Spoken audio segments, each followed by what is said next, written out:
We're gonna talk about upscaling your consciousness, and here is the frame. There are premium things and there are cheap things. The difference in perception is in what you're familiar with, and we're gonna talk about this familiarity, where it stems from, and how can you get rid of it. In other words, to renew yourself, to being accustomed to be surrounded with better things in life. And we have part one, which is the possibility of you having a better lifestyle. Point number one, you're entitled to get the best things in this life, so demand it from yourself. Look, you need to demand it from yourself. When you want something good in your life, don't settle for less. Have standards and follow them through. There is a possibility for you achieving better in any regard, and so don't settle for less. If there is a possibility for you to have a better thing in your life, then go for that. Don't settle for less. Never, ever. Why? Because the moment you start acting on the road to achieving that better thing, you will see the way is there. This is the crazy thing you don't see because you've been taught not to see it, as you will see in a bit. So you will need to give yourself the chance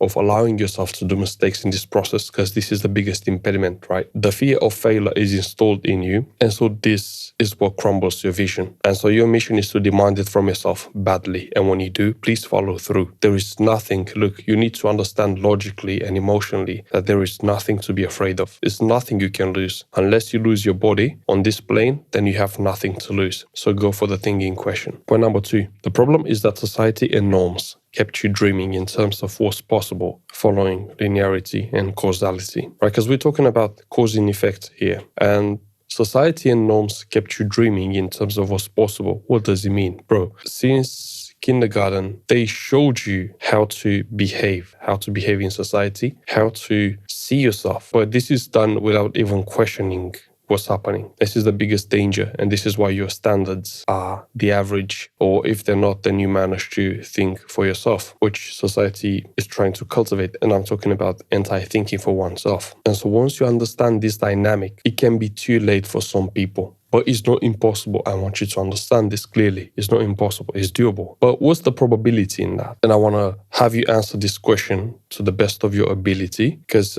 we're going to see what to do about that, right? How much do you believe is possible? And where does this belief come from? And also at this point, we have the trends and all that. But this, I think, is of a surface level, because deep down, the individual should live on their own means, on their own principles, on their own values and virtues. This is what I believe intrinsically. And this is why I'm saying, because whatever's trending now and all that should not represent who you are, because your heart is unique and wants specific things in order to have you shine on this plane. So tune more to your heart. See what you really like, not what's trending, but also lean closer to what works, right? And what might work, it might not be what's trending necessarily, but you got to find the middle balance in between, because in the end, you want to be a somebody, and you got to play the game, but be a spectator at the same time. Don't be involved too much, right? This is the secret. This is the key, the middle line, the balance. Part number two, how to do the shift in perception. Point number one, choose without resistance or importance. Why do we choose without importance? Because you want to consider the highest standard a normality, an everyday reality for yourself. Unless you do this, you cannot see how something feels, because the moment you know how something feels, that thing is yours, right? We're talking about biochemistry and metaphysics. I mean, the body and the brain is used and is not embarrassed by wearing nice jewelries and driving nice cars and going to fancy places. And also on the metaphysical plane, you drop the importance and that thing is already yours. You don't expect it because you identify already with it, and it's just a matter of time. And obviously, according to the principle of how a seed grows, and that is just a matter of what kind of seed you are and how good or fertile the soil is. In other words, your belief level, your technical ability, and your past conditioning. These three, in my opinion, I think they just compose the metaphysical process of how you can bring your desires into this plane, into the visible. And when talking about choosing without resistance, I'm just saying just let go of any resistance to the past conditioning, to the old ways of being, of behaving, and the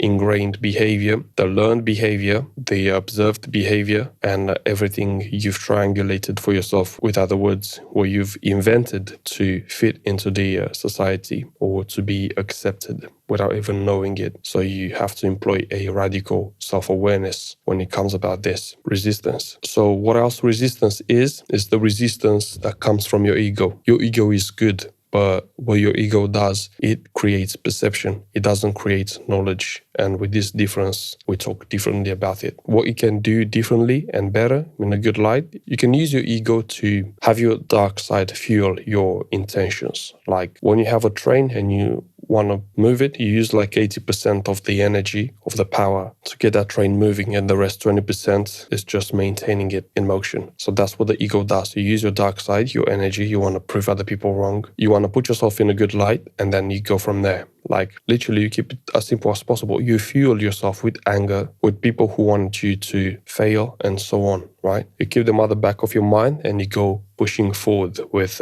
whatever comes in your field, and you need that extra boost or motivation or something, and it works. So you need to understand intrinsically how to cope with this balance in this dynamic with regards to importance and resistance, but it's not impossible. It's actually very easy to do once you start thinking this way. So what do you think about this? How do you think it's going? What's the middle balance? What needs to be done? I'm asking you. So answer for yourself. See what you can do differently. Look at yourself objectively and start coming up with some action plans of what you can do differently, but still in the same way, because you don't want to waste energy. That's going to give you a different result, right? That's going to increase your standard. That's going to get you accustomed to a new way of being, behaving, and ultimately changing other people's lives in the end. Point number 2, be flexible, adapt, and change. This goes without question. You gotta let go of the stubborn beliefs, of the stubborn old ways of being, thinking, and behaving, you know?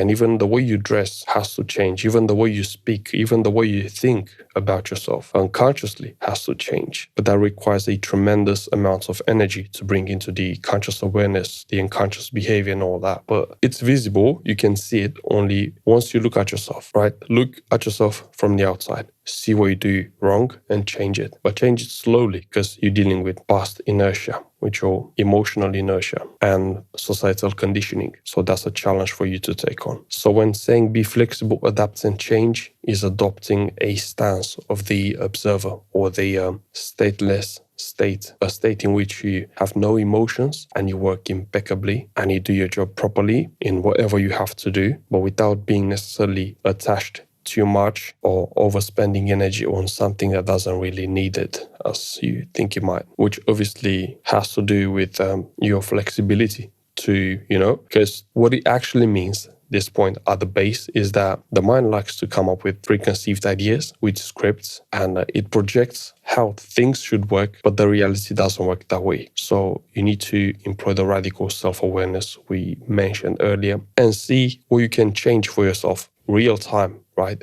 So stop your mind from coming up with scenarios and start coming up on your own with the openness to what events can be and how can they turn up, and you navigate from there. You go with what feels good, internally. That's the key to living a successful life in the end, the ability to adapt. And in nature, when we look at nature, loads of animals that survived are the ones that adapted, long story short. Number 3, implement through action, being open to reality. Just as I said earlier, we like to have the reality come to us, and our job is not to change, but to choose, right? When you try to direct events, don't try to direct events. Choose. How to choose? You gotta be in the observer perspective. You gotta employ the non-resistance, let life come to you and do what feels good. But obviously you need to be open-minded enough so you can reframe any bad events into a positive light, because that's, in my opinion, the key of a successful living, to be able to let go of any negative attachment when talking about the meaning you give things and start employing positive expectations or positive conclusions from the events, right? That's how you transcend to the next level of creating your own reality,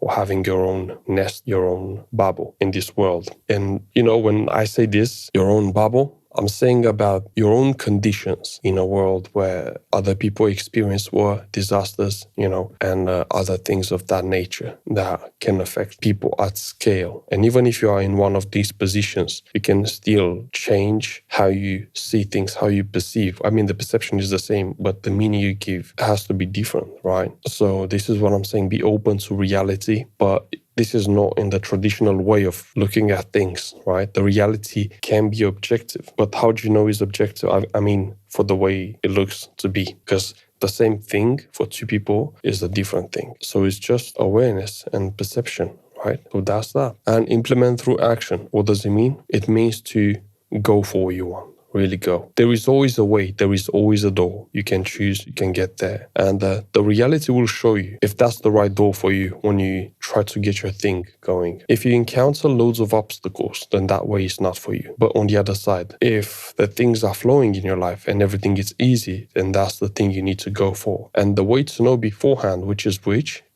the moment you start feeling that something is the right thing to do, then you go with that thing. And it will turn out to be the right thing to be done, right? So that's your key. That's your GPS in here. Part number 3, gradual expansion of your comfort zone. This is one of my favorites because this is the core pillar of how you see things, how you can actually change the story you tell yourself about yourself, how you can actually change the OS that sits at the base of how you work, how you run through the world. And we have point number 1, gradual exposure until your subconscious mind gets used to the new lifestyle, to the new environment, to the new ability, to the new persona, to the new level of awareness, right? You need gradual exposure because if you put yourself in a new environment, the self-image will reinforce the actions to match the self-image, right? Because if you just look closely at what I said, it means that your actions will enforce the self-image, which means the environment will change based on the self-image. So if you take somebody from a slum and you put them into a new city or something, they will create havoc. I mean, not necessarily, no discriminations, nothing. It's just that in their habitual way of being, they will have the same ideas regardless of the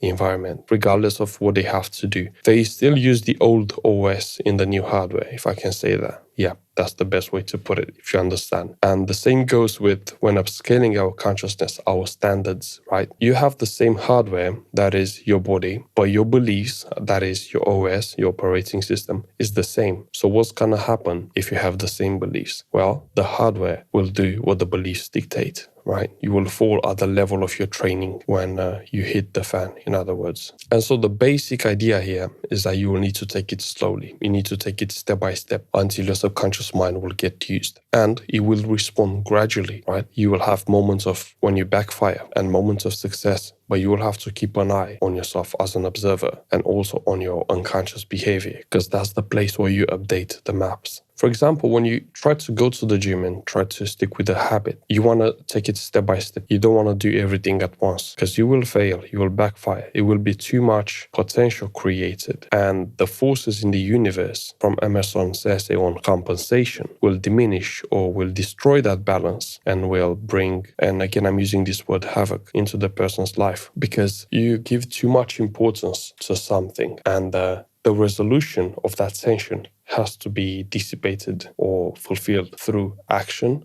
or changing your point of attention, your focus. When you don't do this, when you try to do a new thing and you go and do everything at once, you will fail. This is why. Now you have the map, right? So you create too much potential and that energy, the tension, will seek the balance, right? Because we work with the force of compensation, which is the hidden coin of the universe, as Emerson said. Here is a short note on compensation. The essay addresses the topic of karma or cause and effect. Emerson contends that everywhere in nature there is dualism. Dualism is present within us because it balances life instead of having excess to destroy. Opposites like action, reaction, day, night, up, down, even, odd, and spirit matter are used to balance the universe. We must all use moderation in life instead of excess, which can cause defects in our lives. If there is excess, it needs to be moderated for proper balance. And this was written in 1841. And so that's that. Point number 2, taking small risks.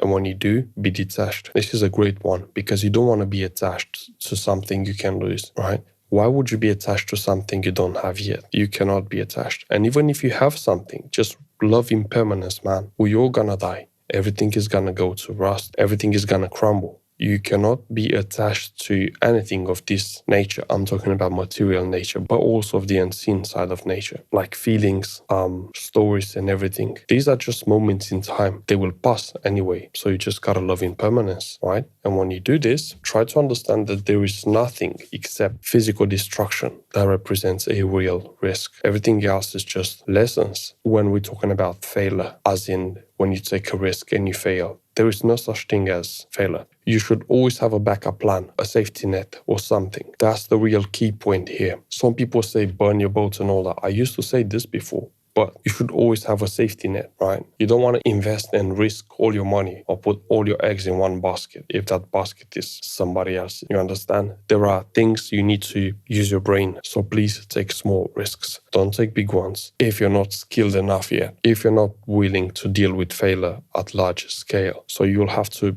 build the risk muscle in a way, and you build it by being detached when you take those risks. Thank you for watching, and I'll see you in the next video. Bye.